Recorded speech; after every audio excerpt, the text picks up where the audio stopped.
The massive space station hung in the void like a giant metal flower. Its silver petals stretched out in 12 directions, each one representing a different alien race that ruled the galaxy. Commander Hyun-woo Park stood on the bridge of his ship, the TDF Indomitable, and stared at the impressive sight through the main window. "First time seeing Nexus Prime Station, sir?" asked Captain So-young Kim, his second in command. She moved to stand beside him, her dark eyes reflecting the distant lights of the alien structure. "Yes," Hyun-woo replied simply. "It's bigger than I expected." Behind them, the bridge crew worked quietly at their stations. These were Earth's best soldiers and officers, handpicked for humanity's first major venture into deep space. The Terran Destruction Force had been formed just 2 years ago, after Earth scientists finally cracked the secret of faster-than-light travel. "Sir, we're receiving a transmission from the station," reported Lieutenant Taeho at the communications desk. "Put it through," Hyun-woo ordered. The main screen flickered to life, showing a creature that looked like a tall, thin lizard wearing elegant robes. Its scales were dark green and its eyes were large and golden. When it spoke, its voice came through the universal translator as smooth and cultured. "Greetings, primitive vessels. I am Ambassador Veltar of the Krillian Empire. You will dock at Bay 847 and prepare for inspection. Your weapons will be disabled and your crew will remain aboard your ships until we decide what to do with you." The transmission ended abruptly. Hyun-woo's jaw tightened slightly, but his voice remained calm. "Interesting greeting," So-young muttered. "Lieutenant Taeho, open a channel back to them," Hyun-woo said. "Channel open, sir." "Ambassador Veltar, this is Commander Hyun-woo Park of the Terran Destruction Force.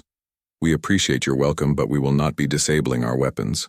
We come in peace, but we come prepared. We request an audience with the Galactic Council as equals." There was a long pause before Veltar's face appeared again on the screen. This time, his golden eyes showed surprise. "Equals?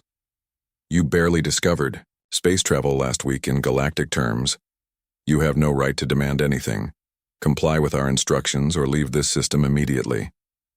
"We choose a third option," Hyun-woo said calmly. "We will dock at the bay you specified, but our weapons remain active, and our diplomatic team will proceed to the council chambers as planned." The screen went dark. So-young raised an eyebrow. "Think they'll try to stop us?" she asked. "Probably. But that's why we brought the whole fleet." Through the window, they could see the rest of the Terran Destruction Force. 50 ships of various sizes, from massive battleships to quick fighters. They looked different from typical Earth vessels. These were built for war, with thick armor and bristling weapon ports. Humanity had learned many hard lessons during their long history of conflict, and they had built these ships to reflect that knowledge. An hour later, Hyun-woo found himself walking through the corridors of Nexus Prime Station alongside Admiral Dong-hyun Lee, Earth's chief diplomat.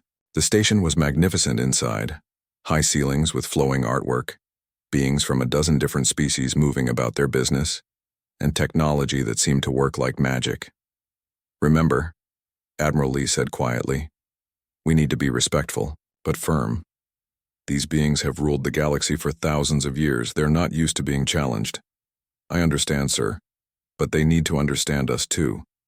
They were escorted by 4 alien guards, 2 of the lizard-like Krillians and 2 others that looked like walking crystals with multiple arms. The guards led them to a massive circular chamber with a high dome ceiling. 12 raised platforms surrounded a central speaking area, each one occupied by a different alien species. The beings on the platforms were impressive and strange. Besides the lizard Krillians, there were the crystal creatures, some that looked like giant insects, others that seemed to be made of living metal, and several that defied easy description. At the center of it all sat a being that appeared to be made of pure light, constantly shifting and changing. "Humans of the planet Earth," the light being spoke, its voice echoing strangely in the chamber. "We are the Galactic Council. We rule this galaxy and maintain peace among the stars. You are new to space travel, and we offer you the protection of our laws. Accept our guidance, and you will be safe." Admiral Lee stepped forward and bowed respectfully. "Honored council members, we thank you for your offer. However, humanity respectfully declines. We seek to establish our own sovereign territory, and participate in galactic affairs as an independent species. A ripple of what might have been laughter came from several of the platforms. The insect-like being clicked its mandibles together, rapidly. Independent? You have 50 primitive ships and no understanding of galactic law. We have fleets numbering in the thousands and technology beyond your comprehension. Accept our protection, or face the consequences of your ignorance. What consequences? Hyunwoo asked, speaking for the first time. The chamber fell silent. Several of the beings leaned forward to get a better look at the human commander. You dare question the council? Veltar hissed from his platform. Perhaps a demonstration is required.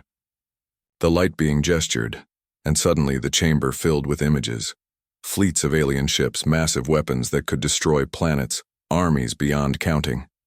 This is what awaits those who defy the established order, the being said. Surrender, now, and you will be treated with mercy. Admiral Lee looked at Hyunwoo, who nodded slightly. We appreciate the warning, Lee said, but humanity has faced extinction many times in our history. We survived ice ages, plagues, wars, and disasters that would have destroyed weaker species. We didn't come here to surrender.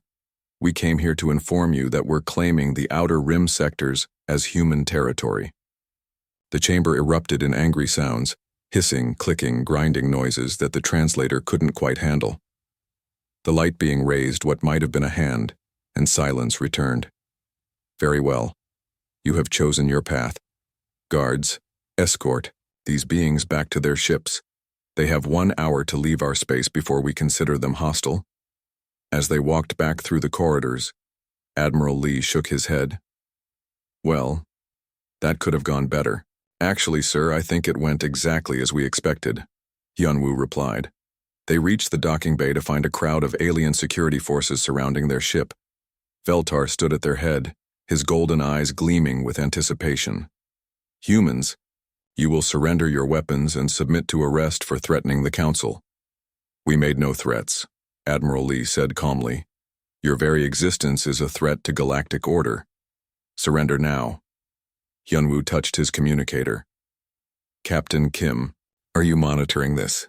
Yes, sir. We're ready. What are you ready for? Veltar demanded. Hyunwoo smiled for the first time since arriving at the station. We're ready to show you why we call ourselves the Terran Destruction Force. Through the docking bay's windows, they could see space around the station suddenly come alive with movement. The human ships, which had seemed to be waiting peacefully, were now moving into formation with practiced precision. Warning lights began flashing throughout the station. Impossible, Veltar breathed. Our sensors showed your ships powered down. Our ships were never powered down, Hyunwoo explained patiently. We just made them look that way. It's called camouflage. We've been using it for thousands of years. More alien ships began appearing around the station. Sleek Krillian cruisers and massive Gorlaxian battleships. Soon the humans were outnumbered 10 to 1. You see? Veltar said, regaining his confidence. Surrender now, and we may allow your species to survive. Captain Kim, Hyunwoo said into his communicator, you may begin the demonstration. What happened next would be talked about in military academies across the galaxy for centuries to come. The human ships didn't fire their weapons at first. Instead, they released clouds of what looked like space debris, chunks of metal, old, satellites, and what appeared to be garbage. The alien commanders laughed. This primitive species was trying to fight with trash. Then the debris came to life. Each piece was actually a sophisticated drone, guided by human artificial intelligence and packed with explosives. They moved like a swarm of angry insects, weaving between the alien ship's energy shields and attaching themselves to critical systems. What is this? Veltar demanded. Human ingenuity, Hyunwoo replied. We learned long ago that the best way to fight a stronger enemy is to be smarter, not stronger.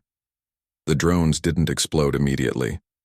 Instead, they began sending false signals to the alien ship's computers, causing chaos in their formations. Some ships started firing at empty space, thinking they were under attack. Others lost control of their navigation systems and began spinning helplessly. This is impossible, one of the alien commanders shouted over the communication channels. These are not weapons. This is not how space battles are fought. You're right, Hyunwoo agreed. This is how humans fight space battles. Now the real attack began. While the alien fleet was confused and disorganized, the human ships opened fire with their kinetic weapons. Simple metal slugs accelerated to incredible speeds. The aliens' energy shields, designed to stop plasma beams and energy weapons, were useless against solid projectiles moving at a significant fraction of light speed. In less than 10 minutes, half the alien fleet. The mining planet Kepler 442b looked like a brown and gray wound against the black of space. Its surface was covered with deep scars where alien machines had been digging for rare metals for over 200 years. Colonel Jin-Ho Choi stood in the command center of his dropship, watching the planet grow larger as they descended through the thin atmosphere. "Sir, we're picking up movement in the main mining complex," reported Sergeant Hae-young at the sensor station. "Looks like they're trying to set up defenses," Jin-Ho nodded. It had been 3 months since the incident at Nexus Prime Station, and the Galactic Council had finally decided to teach humanity a lesson. They had sent what they called a minor correction fleet, only 300 ships, commanded by the Yar, brutal Gorlaxian warlord Thorak. The Gorlaxians were not subtle creatures. They looked like walking mountains of muscle and bone, with thick gray skin and small black eyes. Thorak himself was 8 feet tall and weighed over 400 pounds. He had been chosen specifically because the Council thought humans would be frightened by his appearance. They had been wrong about many things. "Colonel, we're getting a transmission from the enemy commander," called Lieutenant Su-jin from communications. "Put it through." The screen flickered to life, showing Thorak's massive face. His voice was deep and rumbling like rocks falling down a mountain. "Human insects, I am Thorak, Fist of the Gorlax Empire. You will surrender this world immediately or I will crush every one of your pathetic settlements. You have 1 hour to comply." Jin-Ho studied the alien's face for a moment. "Thorak, this is Colonel Jin-Ho Choi of the Terran Ground Forces. This planet is now under human protection. You have 1 hour to leave our space." Thorak's small eyes widened in surprise, then narrowed in anger. "You dare mock me? I have 10,000 warriors and weapons that can level your cities. What do you have?" "We have something better," Jin-Ho replied calmly. "We have experience." The transmission ended. Jin-Ho turned to his staff officers. Status report. "Sir, we have 1,500 Marines spread across 12 dropships. The enemy has established defensive positions around the main mining facility and the 3 colonial settlements. They outnumber us about 7 to 1. "Good odds," Jin-Ho said with a slight smile. "Remember, people, we're not here to match them soldier for soldier. We're here to show them why humans are different." 20 minutes later, the first human dropships touched down in the rocky terrain outside the main mining complex. The Gorlaxian defenders were ready for them, or they thought they were. The aliens had set up energy barriers and plasma cannons at all the obvious landing sites. Their strategy was simple: overwhelming firepower to destroy the human forces before they could establish a foothold, but the humans didn't land where the aliens expected them to. Instead of coming down in the open areas, the human dropships landed in the middle of the mining complex itself, using the deep excavation pits as cover. The Gorlaxians found themselves trying to fight an enemy that was already behind their defensive lines. "What is this madness?" Thorak roared over the communication channels. "This is not how planetary assaults are conducted." He was right. In the thousands of years of galactic warfare, armies landed in designated areas and fought according to established rules. But humans had never read those rules, and they wouldn't have followed them anyway. Lieutenant Hee Jin-yoon was leading her fighter squadron through the narrow canyons between the mining equipment when she heard Thorak's complaint over the radio. "Someone should tell him we don't care how it's supposed to be done," she said to her wingman, Lieutenant Chan-woo. Her fighter was small and fast compared to the massive Gorlaxian ships, but it carried something the aliens had never seen before: guided missiles with artificial intelligence. Each missile could think for itself, dodge enemy fire, and choose its own target. "Hee-jin, I'm picking up enemy fighters coming in from the north," Chan-woo warned. "I see them. Remember the new tactics. The Gorlaxian fighters were impressive machines, heavily armored with powerful energy weapons. They flew in tight formations, following centuries-old battle plans. They expected the humans to engage them in traditional dogfights. Instead, Hyejin's squadrons scattered in all directions, using the mining equipment and rocky outcroppings as cover. They fired their missiles from hidden positions, then moved before the enemy could respond. The Gorlaxian pilots found themselves chasing ghosts, while their own ships were picked off one by one. "This is impossible," one of the alien pilots screamed, over the radio before his ship exploded. "They fight like cowards." "They fight like humans," Hyejin corrected, though the dead pilot couldn't hear her. On the ground, Colonel Jinho was implementing his own version of human warfare. His Marines had split into small teams and were using the mining tunnels to move unseen through the complex. The Gorlaxians kept trying to establish defensive lines, but the humans kept appearing where they weren't expected. Corporal Tae-woon Kim led his squad through a ventilation tunnel that connected two parts of the mining facility. They emerged, behind a group of Gorlaxian warriors who were setting up a heavy plasma cannon. "Surprise," Tae-woon said quietly, just before his team opened fire. The Gorlaxians were tough and hard to kill, but they had never faced humans before. Human weapons were simple compared to alien energy guns, just chemical explosives that propelled metal bullets at high speed. But they were also reliable, accurate, and deadly. More importantly, humans fought with the intensity that the aliens found disturbing. When a Gorlaxian warrior was wounded, he retreated to get medical attention. When a human marine was wounded, he often fought even harder. "Sir, we've secured the main control center," reported Captain Sang-hyun over the radio. "The aliens are pulling back to the secondary defensive positions." Jinho smiled grimly. "Good. Phase 2, everyone. Let's show them what humans do to enemies, who won't surrender." What happened next would be studied in alien military academies for generations, though most students would refuse to believe it actually happened. The humans didn't just push the Gorlaxians out of their defensive positions. They turned the entire mining complex into a trap.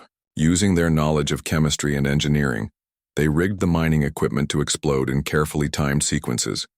They flooded some tunnels with poisonous gases and electrified others. Most shocking of all, they used psychological warfare. Humans had learned during their long history that fear could be more effective than bullets. They began broadcasting sounds over the alien communication channels. Human battle cries, the screams of wounded Gorlaxians, and most terrifying of all, human laughter during combat. "What manner of demons are these creatures?" whispered one Gorlaxian warrior to his commander, just before a human grenade landed at his feet. Thorak himself was beginning to understand that his minor correction mission had become something much more serious. He stood in his command center, watching his forces being systematically destroyed by an enemy that seemed to be everywhere and nowhere at once. "Sir," his aide reported nervously, "we've lost contact with Alpha and Beta companies. Gamma Company is requesting immediate evacuation." "Evacuation?" Thorak roared. "We outnumber them 7-1. How can we need evacuation?" "Sir, the humans, they don't fight like any species we've encountered. They seem to enjoy the combat. And their weapons, they're so primitive but so effective." As if to prove the aide's point, the command center's windows suddenly shattered as human fighters screamed past outside, their engines howling like angry beasts. "Sir, incoming transmission from the human ground commander." The communications officer reported. "Put it through," Thorak growled. Colonel Jinho's face appeared on the screen.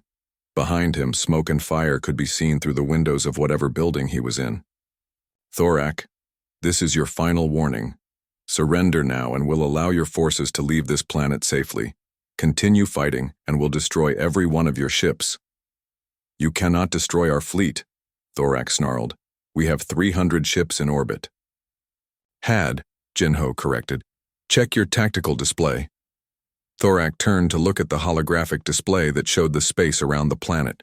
His massive hands slowly clenched into fists as he saw the truth. Over half of his fleet was gone. The human ships had been picking them off during the battle, using the same hit-and-run tactics as their ground forces. The survivors were scattered and disorganized. How? Thorak whispered. We learned something a long time ago, Jinho explained patiently. The strongest enemy isn't always the most dangerous one. Sometimes the most dangerous enemy is the one who refuses to follow your rules. This is not warfare, Thorak protested. This is chaos. This is human warfare, Jinho replied. And you're learning why the Galactic Council should have listened to our diplomatic requests. On the screen, the human colonel turned to speak to someone off camera, then looked back at Thorak. Thorak, I'm told that your remaining ships are trying to flee the system. My naval commanders inform me they can destroy them before they reach safe jump distance. Should I give the order? The Gorlaxian warlord looked around his command center at the faces of his surviving officers. These were warriors who had never known defeat, but now their eyes showed something he had never seen before. Fear of human capabilities. What are your terms? Thorak asked quietly. General Wu Jin Kang stood in the war room deep beneath the surface of New Seoul, humanity's first major colony world in the Outer Rim. The holographic display before him showed the entire galaxy, with red dots marking enemy fleet movements and blue dots showing human positions. There were a lot more red dots than blue ones. Status report, he ordered. Dr. Subin Han, the lead researcher for the Terran Xenobiology Institute, stepped forward with her datapad. She was a small woman, with sharp eyes and an even sharper mind. Sir, intelligence reports confirm that 5 major galactic powers have formed the Coalition of Order.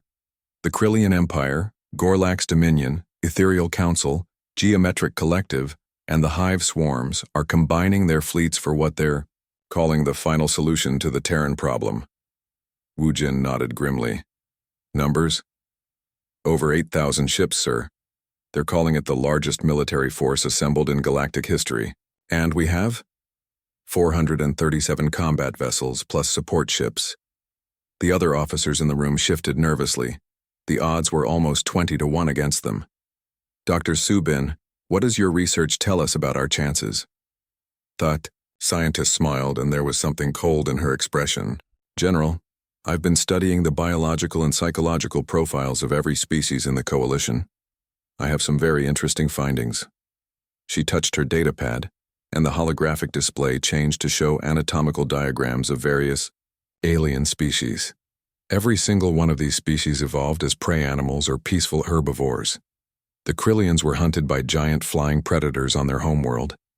The Gorlaxians are actually gentle giants who only became warriors after they were conquered and enslaved by a now extinct species. The ethereals are energy beings who avoid physical conflict entirely. What does that mean for us? Asked Colonel Minho, the head of tactical planning. It means they think like prey animals, Dr. Subin explained. When faced with danger, their first instinct is to hide or flee.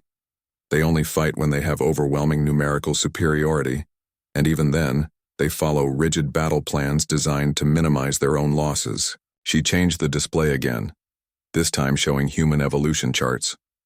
Humans evolved differently. We were persistence predators on a world filled with dangerous creatures. We hunted animals bigger and stronger than ourselves by being smarter, more adaptable, and more willing to take risks. When we're outnumbered, we don't run. We get creative. General Wu Jin studied the information.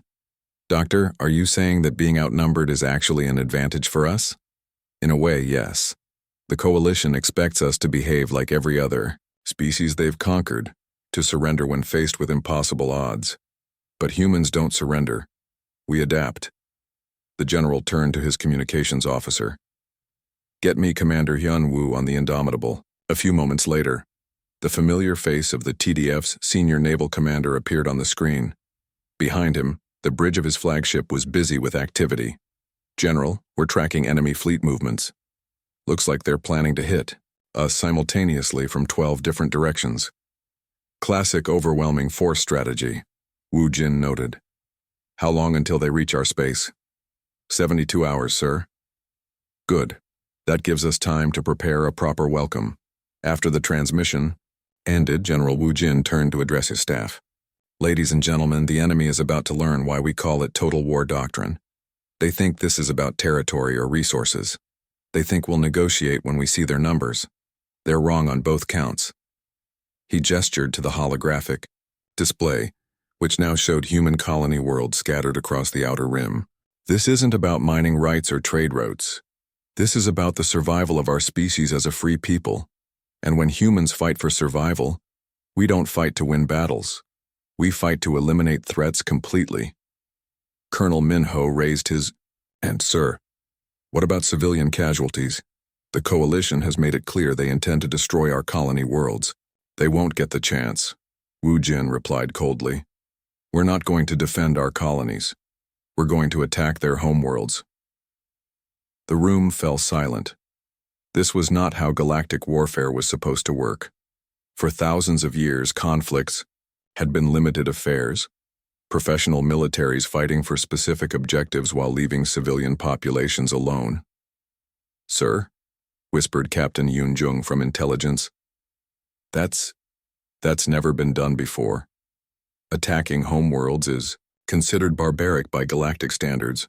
"Galactic standards are written by prey animals," Dr. Subin interjected. "Predator species have different rules." General Wu Jin nodded. "The coalition thinks they can intimidate us by threatening our civilians. They need to learn that threatening human civilians is the fastest way to ensure your own destruction." 3 days later, the coalition fleet arrived at the edge of human space. It was an impressive sight. Thousands of ships spread across multiple star systems representing the combined might of 5 ancient galactic powers. At the center of the fleet was the command ship of Overlord Kethmore, supreme military leader of the coalition. Kethmore was an ethereal, a being of pure energy contained within a crystalline shell. His voice echoed strangely when he spoke. "Open a channel to the human colonies," he ordered.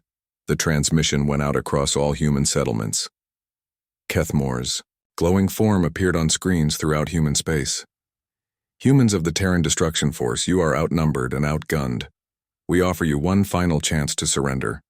Submit to coalition authority, and your civilians will be spared. Continue your resistance, and we will sterilize every world you have claimed." The response came not from the human colonies, but from empty space near the coalition fleet. Commander Hyunwoo's face appeared on Kethmore's screen. "Overlord Kethmore, this is Commander Hyunwoo Park. We have received your ultimatum. Here is our response." The screen flickered, and suddenly space around the coalition fleet erupted in explosions.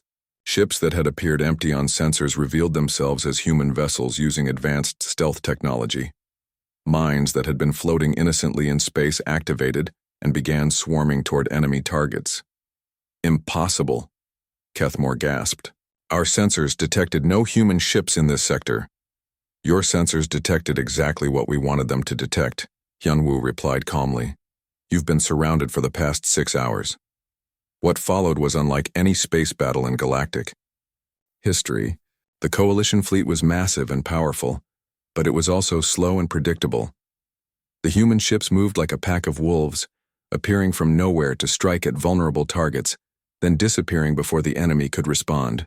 Admiral Tae Won-shin commanded the Deep Strike Force, a group of specially modified human ships designed for one purpose: penetrating enemy defenses and hitting targets that were supposed to be unreachable. "Target identified," reported his navigation officer. "Coalition command ship heavily defended. All ships execute swarm protocol," Taewon ordered. The human ships released clouds of attack drones, each one guided by artificial intelligence programs that could think and adapt faster than any organic mind. The drones didn't try to destroy the coalition ships directly. Instead, they targeted sensors, communications arrays, and weapon guidance systems. "Sir, we're losing coordination with our outer formations," reported Kethmore's tactical officer. "The humans are jamming our communications." "How is that possible? We have quantum encrypted channels." "They're not jamming the channels, sir. They're feeding false information directly into our tactical networks." On his own ship, Admiral Taewon watched as the coalition fleet began to break apart in confusion. Ships fired at their own allies, thinking they were human vessels. Others spun helplessly as their navigation systems received contradictory signals. "Sir, message from General Wu Jin," reported his communications officer. "Put it through." The general's face appeared on the screen, and his expression was grim. "Admiral, Phase 2 is authorized. Show them what total war means. Taewon nodded. Understood, sir. All ships, you are cleared for deep strike operations. While the Coalition fleet was fighting for its life against the human forces in space, they received news that would change everything. Reports began coming in from across the galaxy. Human ships were attacking Coalition homeworlds. Sir, Keth Moores, intelligence officer reported, his voice shaking. We're receiving distress signals from Krylia Prime, Gorlak Central, and 3 ethereal sanctuary worlds. Human forces are conducting simultaneous assaults on all of them. That's impossible. How did they get past our defenses? Sir, it appears they've been positioning ships throughout our territory for weeks. Our own intelligence agencies never detected them. What the Coalition didn't know was that humans had been studying their enemy for months. Dr. Subin's research had revealed not just biological weaknesses, but cultural and psychological ones as well. The Krylians valued their ancient cities and cultural artifacts. The Gorlaxians were terrified of anything that might harm their carefully controlled population growth. The Ethereals couldn't bear to see sacred energy sites damaged. Human forces weren't trying to destroy these worlds. They were taking them hostage. On Krylia Prime, Colonel Ye-Rin Jiang led her special operations team through the capital city's museum district. Her soldiers moved like ghosts, avoiding civilian areas while securing important historical. Admiral Taewon Shin stood on the bridge of the TDF Nemesis, watching the core worlds of the galaxy through the main viewport. The ancient heart of galactic civilization lay spread out before him, thousands of star systems that had been ruled by the same powers for over 50,000 years. No hostile force had ever penetrated this far into the galactic center, until now. Admiral, we're receiving targeting data from the scout drones, reported Captain Young-Soo at the tactical station. All primary objectives are confirmed. Taewon nodded. The Deep Strike Force had been traveling through hyperspace for 3 weeks using routes that didn't officially exist on any galactic navigation charts. Human mathematicians had discovered these paths by studying the gravitational patterns of the galaxy itself, finding shortcuts that the older civilizations had missed. Status of the other strike groups? He asked. Shadow Fleet has reached the ethereal core sanctuaries. Ghost Squadron is in position around the Krylian Imperial Palace systems. Lightning Wing is holding at the edge of the Geometric Collective's central processing worlds. Good. All ships, prepare for synchronized assault. We go in exactly as planned. Behind him, Commander Ye-Rin Jiang checked her equipment one final time. Her special operations team would be leading the ground assault on the most important target of all, the archive of all knowledge, where the galaxy's most precious information was stored. Commander, are your people ready? Taewon asked. Always, sir, though I have to admit this is the craziest mission we've ever attempted. Taewon smiled grimly.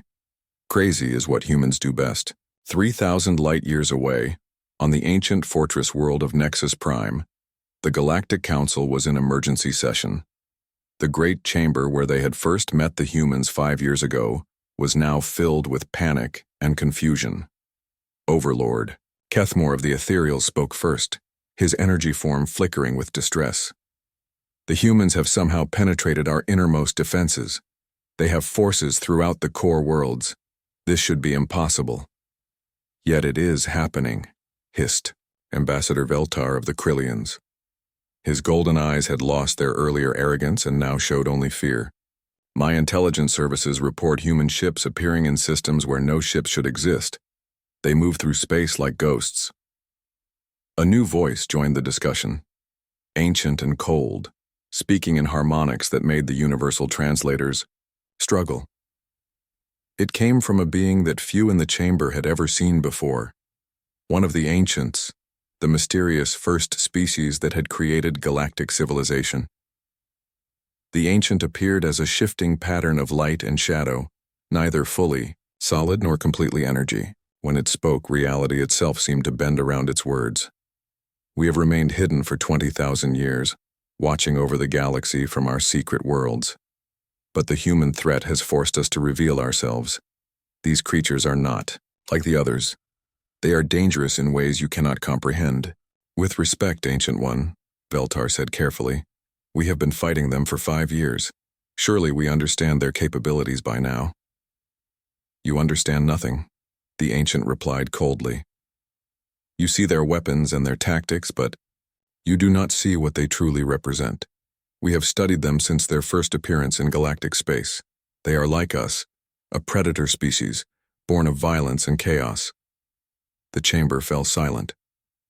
The ancients were legendary, spoken of in whispers as the mysterious builders of the first galactic empire. If they were afraid of humans. What do you mean, like you? Asked Quexenal, a crystalline being from the geometric collective. Long ago, we too were conquerors, the ancient explained. We spread across the galaxy, crushing all who opposed us. We created an empire built on fear and absolute power. But we discovered that such empires carry the seeds of their own destruction. What happened to your empire? Kethmore asked quietly. We destroyed it ourselves before it could destroy the galaxy. We retreated to hidden worlds and allowed the prey species to inherit the stars, thinking they would create a more peaceful civilization. We were wrong. The ancient's form shifted, becoming more solid and threatening. Peace made you weak. You have ruled for 50,000 years through treaties and negotiations, never facing true adversity. But humans come from a world of constant struggle. Every day of their existence has been a fight for survival. They are what we once were, pure predators. Then help us defeat them, Veltar pleaded. You have technologies we cannot imagine. We tried that approach with our own kind, the ancient replied. It failed. Predator species cannot be defeated by conventional means. They adapt too quickly, learn too fast, and refuse to accept defeat even when facing impossible odds. On the AudioBook screens around the chamber, new reports were coming in. Human forces had appeared throughout the core worlds, striking at targets that were supposed to be absolutely secure. On Krillia Prime, the ancient capital world of the Krillian Empire, human stealth ships had somehow penetrated the orbital defense grid and were now hovering directly over the Imperial Palace. The Emperor himself was trapped in his own throne room, while human marines secured the building around him. On the ethereal sanctuary world of Bright Hope, human soldiers had occupied the Temple of First Light, the most sacred site in ethereal civilization. They had done no damage to the temple itself, but their presence there was considered an unforgivable violation. Most shocking of all, human forces had appeared at the Archive of All Knowledge, the galaxy's most heavily defended repository of information. The archive was protected by technology from a dozen different species and was supposed to be impossible to find, much less attack. How?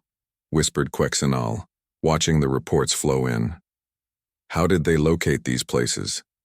Some of them aren't, even on public star charts. Because they think like us, the ancient replied. They study their enemies completely, not just military capabilities, but culture, psychology, history. They learn what their enemies value most, then target those things directly. Admiral Taiwan was experiencing the same shock from the other side. His deep strike force had expected fierce resistance when they arrived at the core worlds. Instead, they had found the defenses almost laughably easy to penetrate. Sir, this doesn't make sense, reported Captain Youngsu. These systems have been defended for thousands of years, but their security is based on very old thinking. It's like they never adapted to new threats. Dr. Subin was right, Taiwan mused. Prey species think defensively. They build walls and barriers, but they don't think about enemies who refuse to attack the walls directly.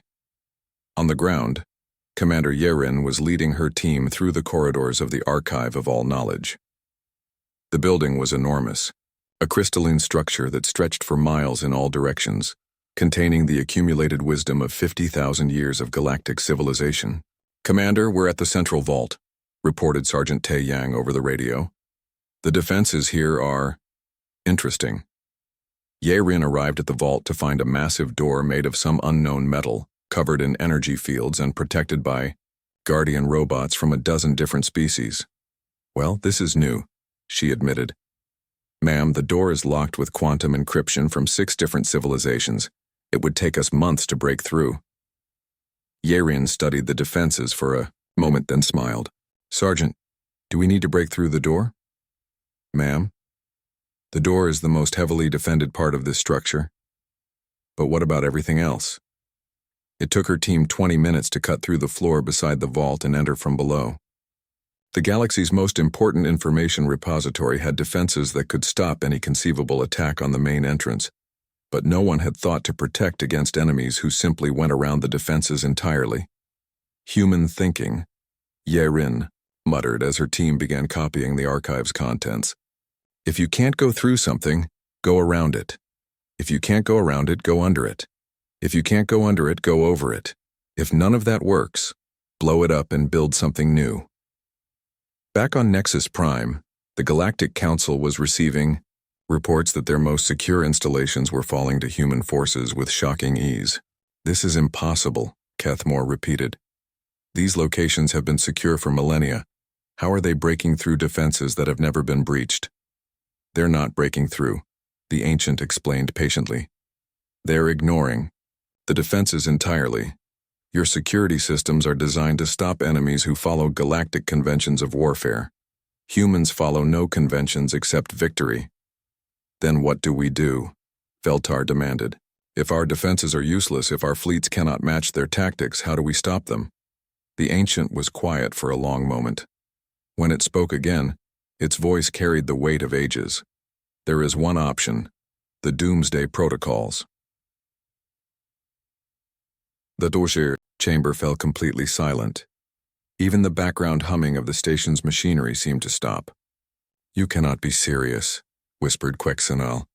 The protocols have been forbidden for 20,000 years. What are the Doomsday Protocols? Veltar asked nervously. Weapons left over from our empire, the Ancient explained. Planet killers, star destroyers, reality warping devices. We created them during our wars of conquest, then sealed them away when we realized they were too dangerous to use. And you want to use them against the humans? It may be the only way to stop them before they become what we once were, Master. President Marshal Minsu Park stood in the observation lounge of Terra Prime Station, looking out at a site that would have been impossible just 5 years ago. The massive space station that had once been called Nexus Prime was now the center of human operations in the galaxy, and the beings moving through its corridors represented not just the old galactic powers, but dozens of species that had never been allowed into the core worlds before. Beside him, Ambassador Haiwan Song reviewed the final details of the Galactic Compact on her datapad. She was humanity's chief diplomat, a job that had become much more complex since humans had proven they could destroy entire civilizations if they chose to. The Krillian delegation has finally agreed to the individual rights provisions, she reported. Veltar says his people are still having trouble understanding the concept, but they're willing to try. And the others? The ethereals are actually enthusiastic about it. Apparently, the idea of individual consciousness having value appeals to their philosophy. The geometric collective sees it as a logical optimization of social structures. The former coalition members are being cooperative. Minsu nodded. It had been 7 years since the Doomsday Crisis, when the galaxy's ancient powers had activated weapons capable of destroying star systems. The crisis had ended not with the destruction everyone expected, but with the most unlikely outcome of all, peace. Any word from the exploration fleets? Commander Hyunwoo reports that Survey Fleet Delta has made contact with 3 more species in the Outer Rim. All of them are requesting protection from the hegemony. The Terran hegemony was not an empire in the traditional sense. Humanity had discovered that ruling through fear was ultimately self-defeating. It created enemies who would eventually unite against you. Instead, they had created something new, a galactic federation where strength was used to protect the weak rather than exploit them. Sir, the Ancient's representative is requesting a meeting, reported Captain Yoon Seo, Minsu's aide. Send him in. The being that entered the observation lounge looked almost human now, having chosen to take a more familiar form for these negotiations. It still carried the aura of immense age and power, but there was something different in its demeanor, something that might have been respect. President Marshall Park, I bring greetings from the hidden worlds. My people have completed our evaluation of human civilization. And your conclusion? We were wrong, the ancient said simply. We believed that all predator species would follow the same path we did: conquest, empire, eventual self-destruction. But humans have shown us a different way. Through the observation windows, they could see human ships working alongside alien vessels to construct new trade routes and communication networks. The galaxy was more connected and prosperous than it had ever been, precisely because someone strong enough to enforce peace was doing so. We offer our knowledge and our alliance, the ancient continued. The galaxy needs guardians, not masters. We think humans understand the difference. Before Minsu could respond, alarms began sounding throughout the station. Captain Unseo checked her communicator quickly. Sir, we're receiving a priority transmission from Admiral Taiwan. His exploration fleet has made contact with something unusual. Put him through. Admiral Taiwan's face appeared on the main screen, but the background behind him showed not the familiar bridge of his flagship, but what appeared to be the interior of an alien vessel unlike anything they had seen before. Sir, we've encountered representatives from outside our galaxy. They call themselves the Devourers, and they've been watching our conflict with great interest. The camera panned to show a creature that looked like living shadow with too many eyes and teeth. When it spoke, its voice was like the sound of metal, grinding against metal.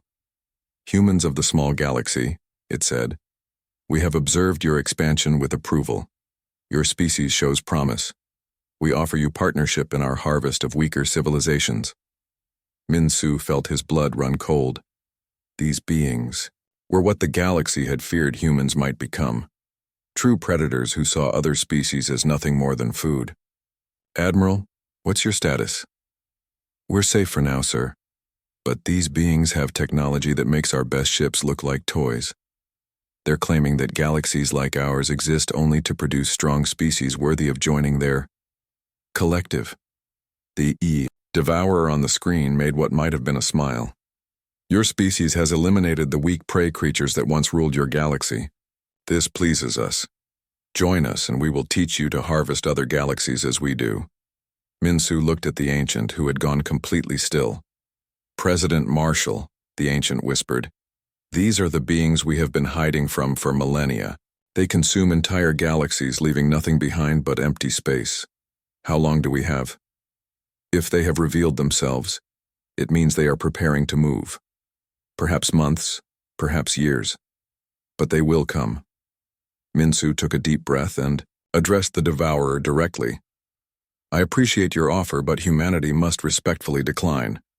We have no interest in harvesting other civilizations. The creature's many eyes blinked in what might have been surprise. You refuse? But you are predators. You destroyed the coalition fleet. You conquered the core worlds. We defeated our enemies, and then made them our allies, Minsu corrected. There's a difference between being strong and being evil. Weakness, the Devourer hissed. Your galaxy will be consumed like all the others. We will return when your soft philosophies have made you vulnerable. The transmission ended. Admiral Taiwan's face reappeared on the screen. Sir, they're leaving the system, but I don't think we've seen the last of them.